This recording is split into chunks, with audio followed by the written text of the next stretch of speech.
So what is a module?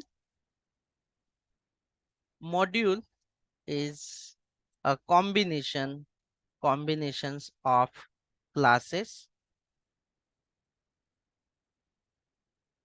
interfaces, etc.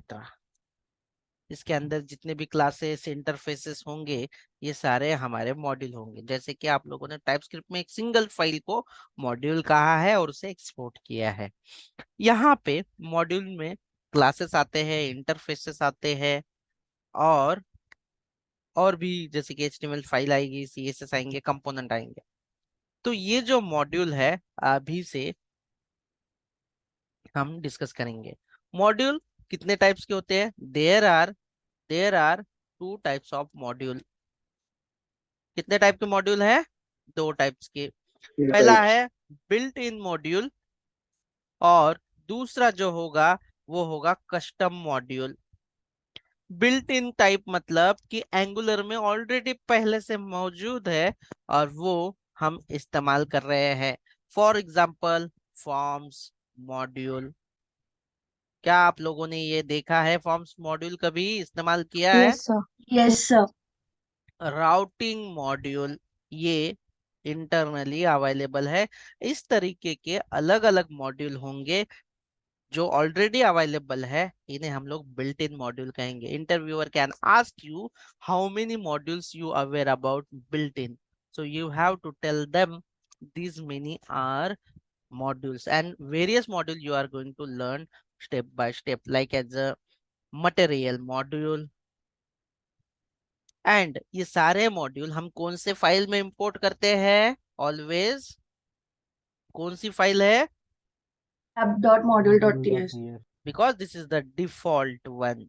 तो इसके अंदर हम जो है ये सारे इंपोर्ट एरे के सेक्शन में इसे इंपोर्ट करते हैं, तभी हम लोग इसे इस्तेमाल कर सकते हैं। अब बात है कस्टम मॉड्यूल की। तो कस्टम मॉड्यूल के अंदर हम बनाते हैं शेयर्ड मॉड्यूल, कोर मॉड्यूल, और फीचर वाले मॉड्यूल जैसे कि प्रोडक्ट मॉड्यूल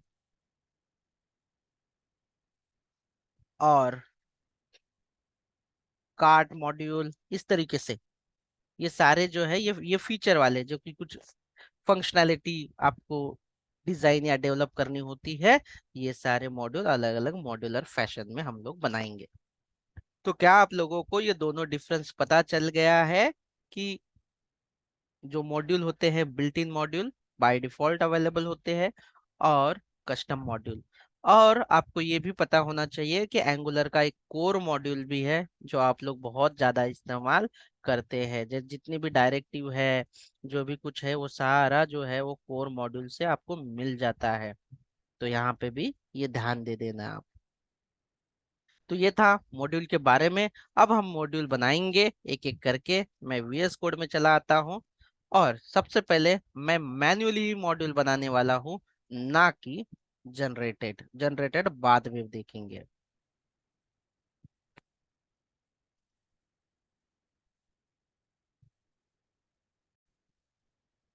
ये जो ऐप वाला मॉड्यूल है, इस मॉड्यूल को कैसे पहचानेंगे कि ये फोल्डर एज अ मॉड्यूल है? तो पहचानने के लिए आप सबसे नीचे आइए और देखिए app.module.ts नाम की कोई टाइपस्क्रिप्ट फाइल है क्या? क्या ऐप के लिए आपके पास app.module.ts फाइल है यहाँ पे? तो जी हाँ। Yes sir.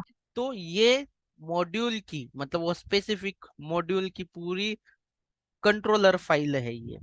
अगर इसके अंदर आपके जितने भी ये मॉड्यूल के अंदर सारे कंपोनेंट हो सकते हैं, किसी भी मॉड्यूल के अंदर क्या क्या होगा, यानी कि बेसिकली जो हम लोग फंक्शनैलिटी बनाएंगे उसके अंदर क्या हो सकता है, मैं आप लोगों को वो भी बता देता हूँ। जैसे कि मानो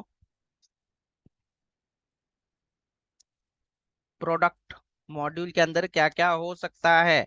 कंपोनेंट ले सकते हैं, मतलब हमें कंपोनेंट लेने होंगे।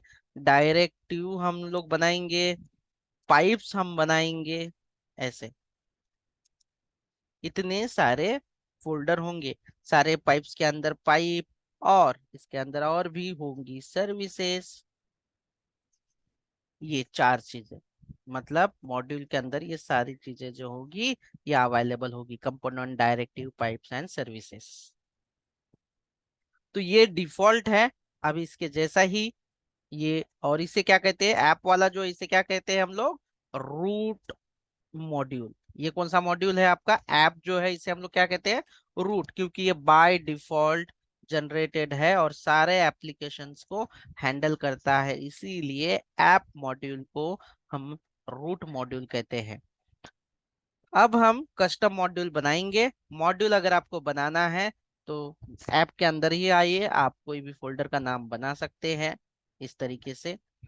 अभी मैं प्रोडक्ट मॉड्यूल बनाने जा रहा हूं, तो मैं यहाँ पे लिखूंगा प्रोडक्ट, फोल्डर बना लेते हैं, ताकि सारे कंपोनेंट इसके अंदर ही अवेलेबल होंगे। चलिए, इसके अंदर कुछ है नहीं। अभी मैं यहाँ पे एक नई फाइल बना रहा हूँ। तो प्रोडक्ट प्रोजेक्ट जो फोल्डर है, इसका नाम देखेंगे product dot module dot TS, ये वाला। तो इस तरीके से आप बनाओगे और ज्यादा कुछ डिफिकल्टी नहीं है। अगर आप देखोगे तो नीचे इसे, इस क्लास के अंदर कुछ भी नहीं रहेगा।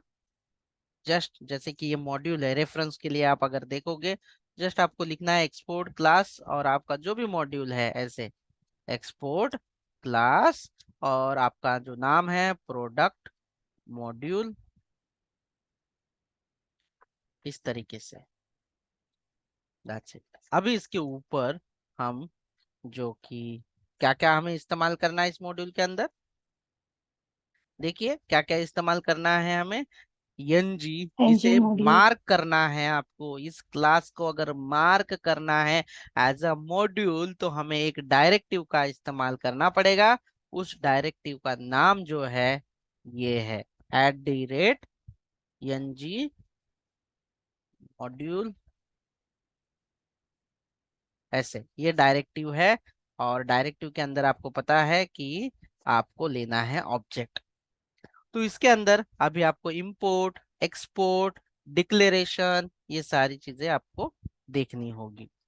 और याद रखो, जो लोग पूरी तरीके से ऐसे टाइप करते हैं हाथ से, वीडियो देख देख के ऐसे, अगर इंपोर्ट नहीं होगा तो एरर देना चालू करेगा। आप थोड़ा सा ध्यान देके पढ़िए उसे कि क्यों एरर दे रहा है, टाइपो हुआ है या क्या। मैंने इसे ऑटो इंपोर्ट कर दिया है।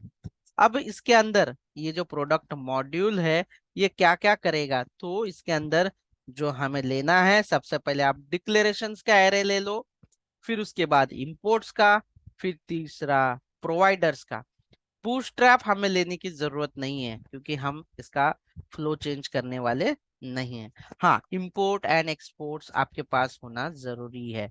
क्या क्या होना जरूरी है, पहला होना चाहिए डिक्लेरेशंस कोलन, उसके बाद क्या होना चाहिए आपका, कॉमा, इम्पोर्ट। Imports, reports.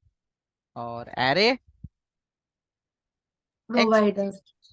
में एक्सपोर्ट्स भी इसके साथ ही, और प्रोवाइडर्स। ये भी प्रोवाइडर्स के लिए भी हम जल्दी ही आएंगे यहाँ पे।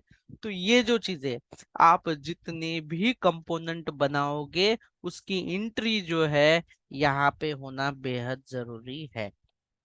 कहाँ पे होना जरूरी है इसकी, सबकी जितने भी कंपोनेंट बनाएंगे कहाँ पे होना जरूरी है इसका, यस, डिक्लेरेशन में sir.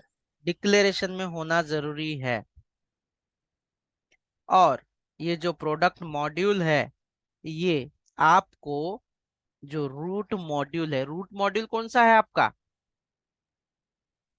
App root, app dot module dot इसके पीएच। अंदर एंट्री होना जरूरी है आपको, इंपोर्ट्स के अंदर, तभी ये पढ़ पाएगा, नहीं तो नहीं पढ़ेगा। हमने क्या बनाया, एक प्रोडक्ट मॉड्यूल बना दिया। हाँ, एक प्रोडक्ट मॉड्यूल बना दिया है, और इसकी एंट्री हमने कहाँ पे की, ऐप मॉड्यूल में। अगर ऐप मॉड्यूल में आप नहीं रखोगे, क्योंकि ऐप मॉड्यूल आपका डिफॉल्ट है, इसके अंदर कुछ भी हो वो उसे समझ नहीं पाएगा। तो चलिए, प्रोडक्ट मॉड्यूल के अंदर हम बना लेते हैं कंपोनेंट्स। तो कंपोनेंट्स कैसे बनाते हैं, आप बता सकते हैं कैसे बनाएंगे component? Hmm product dot Product sir component आपके लैपटॉप में charging dot html, product dot dot component component dot css, product dot component dot ts। ये सारी फाइल्स अभी आप लोगों से हम लोग क्यों मैन्युअली करवा रहे हैं, इसका रीजन ये है कि आगे चल के आप जो ये छोटे छोटे एरर होते हैं कि कौन सी फाइल कहाँ से कनेक्ट हुई है, ये एरर आपको कभी ना आए। मैं एक बार चार्जिंग का कर लेता हूँ यार। तो ये सारी फाइल आप इसे डायरेक्टली भी कर सकते हो कमांड से, ऐसे लिख सकते हो nggc और आपका जो प्रोडक्ट है इसका नाम और ऐड न्यू प्रोडक्ट, ऐसे भी कर सकते हो। बट आप अभी पहला जो होगा इस तरीके से आप कर लेना। सबसे पहले हम लोग एक बनाएंगे इसके अंदर एक फोल्डर। यहाँ पे भी मैं आप लोगों को गाइड कर देता हूँ। देखो इसके अंदर भी अगर बेटर है दो आप फोल्डर बनाओगे। एक पेजेस नाम का फोल्डर आ नॉट अ मॉड्यूल, एक पेजेस नाम का बनाओगे और दूसरा जो बनाओगे वो रहेगा कंपोनेंट्स नाम का। दो फोल्डर है, ध्यान दे देना यहाँ पे थोड़ा सा, थोड़ा ध्यान दे देना, ये थोड़ा ट्रिकी है। पेजेस में वो कंपोनेंट बनाने हैं जो राउटिंग के यूआरएल से हमें लोड करना है, जैसे कि ऐड कार्ट। ऐसे अगर मैं यूआरएल डालूं तो वो कंपोनेंट लोड होना चाहिए। अगर कोई कोई कंपोनेंट है जिसे हमें यूआरएल से लोड नहीं करना है, राउटिंग से लोड नहीं करना है, जस्ट हमें कहीं पे मल्टीपल टाइम पे बार बार हमें दूसरे कंपोनेंट पे इस्तेमाल करना है, जैसे कि फॉर्म हुआ, कोई बटन हुआ, कोई ड्रॉप डाउन लिस्ट हुई, ये सारे जो है ना कहाँ पे यूज करने हैं, कंपोनेंट नाम के, कंपोनेंट्स नाम का एक फोल्डर बना लीजिए, ताकि ये बहुत ही बढ़िया स्ट्रक्चर हो जाएगा, ये सबसे स्केलेबल बन जाएगा फिर ये। यानी कि अगर आपका स्टार्टअप है तो बढ़िया है। देखो प्रोडक्ट, यहाँ पे आप न्यू फोल्डर, मैं यहाँ पे बना देता हूँ पेजेस। और दूसरा जो है दूसरा जो है कंपोनेंट्स, क्योंकि जब आप बड़े लेवल पे काम करोगे तो आपको इतने सारे फोल्डर्स मिल सकते हैं, तो बेटर है अभी से काम करना शुरू करो। अभी कंपोनेंट्स के अंदर तो मैं कुछ नहीं करूंगा, मैं राउटिंग से अगर मुझे कुछ लोड करवाना है तो मैं यहाँ पे ले लेता हूँ। अभी राउटिंग से मुझे क्या लोड करवाना है, तो add product, remove product, show product, ऐसे। तो यहाँ पे मैं और एक फोल्डर क्रिएट कर देता हूँ, ऐड प्रोडक्ट, और इसके अंदर में ये कंपोनेंट है। और दूसरा और एक फोल्डर बना लेता हूँ मैं इसमें, ऐड प्रोडक्ट,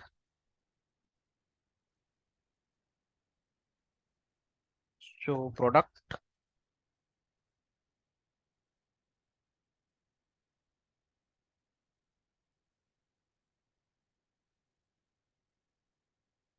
इसके अंदर पहला जो फाइल होगा ये कंपोनेंट है, ये जो कंपोनेंट है पेजेस में ऐड प्रोडक्ट किया है, इसके अंदर किसी भी कंपोनेंट के अंदर क्या क्या होता है, सबसे पहले होगा add add product dot component component dot TS file. इसके बाद क्या होगा बताइए?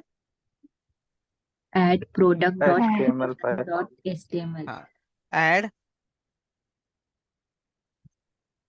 ऐड प्रोडक्ट डॉट कंपोनेंट या कंपो कंपोनेंट डॉट एचटीएमएल। तीसरी फाइल कौन सी होती?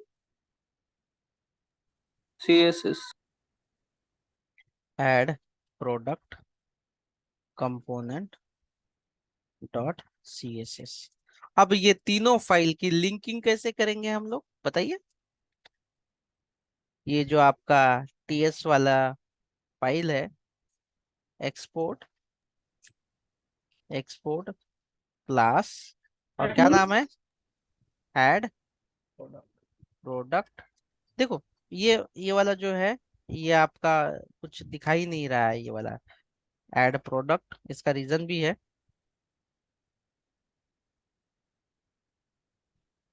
इसे सेव कर लेते हैं। ठीक है, इसके ऊपर हमें क्या मार्क करना है, ये नॉर्मल टाइपस्क्रिप्ट का क्लास है, इसके ऊपर हमें क्या लिखना है अभी, कौन सा डायरेक्टिव हम यूज करेंगे, component. Come add Component. Direct component use करेंगे इस तरीके से। ठीक है, फिर इसके बाद हमें क्या यूज करना है यहाँ पे, Selected. तो सबसे पहले Selector. हम लोग सिलेक्टर करेंगे, सिलेक्टर। सिलेक्टर में आप जो नाम से सिलेक्ट करना है, ऐड प्रोडक्ट या ऐप प्रोडक्ट, ऐसे। इसके बाद क्या हो, Template URL. Template URL. इसकी यूआरएल मुझे बता देना, क्या है टेम्पलेट यूआरएल की। HTML वाली। /add product dot component dot html. ठीक है, ऐड, ये स्मॉल में होना चाहिए बट ठीक है, क्लास का मैंने दे दिया है, product dot component dot HTML।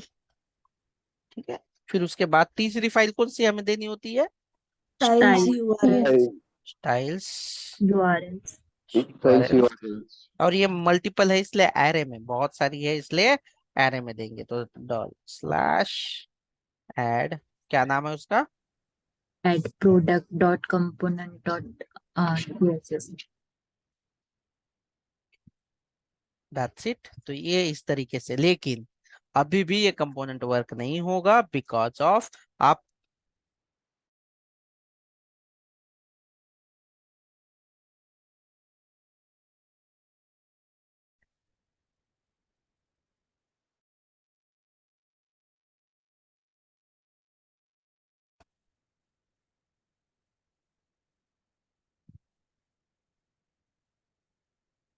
ये सारा बैटरी इशू दे रहा है सिस्टम का।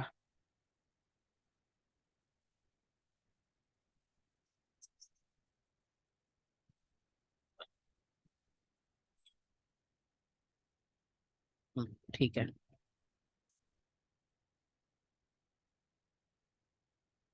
हम्म, अभी भी ये वर्क नहीं करेगा। नेक्स्ट स्टेप क्या होगी मेरी, ये जो मैंने कंपोनेंट बनाया हुआ है, ये कंपोनेंट मुझे रजिस्टर करना होगा। मेरा मॉड्यूल कौन सा है यहाँ पे अभी, मॉड्यूल कौन सा है यहाँ पे, product module Product dot product module model dot yes. ts. इसके यहाँ पे मुझे उसकी एंट्री करनी जरूरी है। यहाँ पे हमें क्या करना पड़ेगा, उसकी एंट्री। कैसे एंट्री करेंगे इसको, कैसे करना चाहिए मुझे बताइए। ये मल्टीपल है, तो आपको क्या नाम है उस क्लास का, Add product. Add अभी अगर product. डायरेक्टली मैं टाइप करूंगा तो ये ऐसा एरर देगा। मैंने कंट्रोल स्पेस या ये जो बलून आता है बल्ब, इस पे क्लिक करो और उसे इंपोर्ट करो, तो यहाँ पे आ जाएगा इस तरीके से। तो अब ये देखो, ये मॉड्यूल जो है आपका प्रोडक्ट मॉड्यूल, इसके अंदर आपने ये कंपोनेंट बना दिया, अब ये वर्क करेगा, कोई ऐसा इशू नहीं है। तो इस तरीके से मैंने ये कंपोनेंट बना दिया, मैन्युअली बना के रेडी कर दिया। अब आपको जो भी करना है आप आगे कर सकते हैं। मैं अभी एक और तरीका, जो कि फिलहाल के लिए मैं ये पेजेस में जाके बनाना चाहता हूँ कंपोनेंट, CLI में। लेकिन यहाँ पे मैं एज ऑफ नाउ पेजेस के अंदर हूँ, क्या आपके टर्मिनल में दिख रहा है, देखो मैं कहाँ पे No. हूँ as of now, Routing. Routing के अंदर। लेकिन मुझे प्रोजेक्ट अगर बनाना है, मुझे कोई कंपोनेंट बनाना है, तो इस पेजेस के अंदर बनाना है, तो मैं इसे राइट क्लिक करूंगा और ऐसे मैं बोल सकता हूँ कि ओपन इन इंटीग्रेटेड टर्मिनल, ऐसे।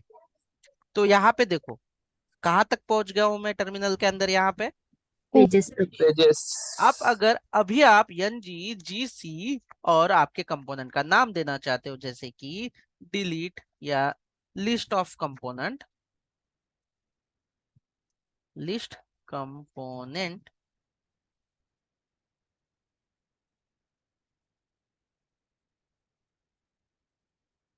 तो कहाँ पे आया हुआ है ये, कहाँ पे आया, पेजेस के अंदर आया हुआ है। अब अब यहाँ पे आने के बाद ऑटोमेटिकली एंट्री कहाँ पे हुई वो, डिक्लेरेशन। हाँ, ये बात ध्यान देना है आपको। और बाय डिफॉल्ट इसने क्या क्या जनरेट किया, इसने बाय डिफॉल्ट क्या क्या जनरेट किया, 1 2 3 4 फाइल। स्पेक वाली तो हमें चाहिए ही नहीं, छोड़ दीजिए। तो क्या आप अभी आप खुद इसे एक बार प्रैक्टिस कर लीजिए कि किस तरीके से आप मॉड्यूल बनाने वाले हैं, और फिर हम इसका राउटिंग भी करेंगे।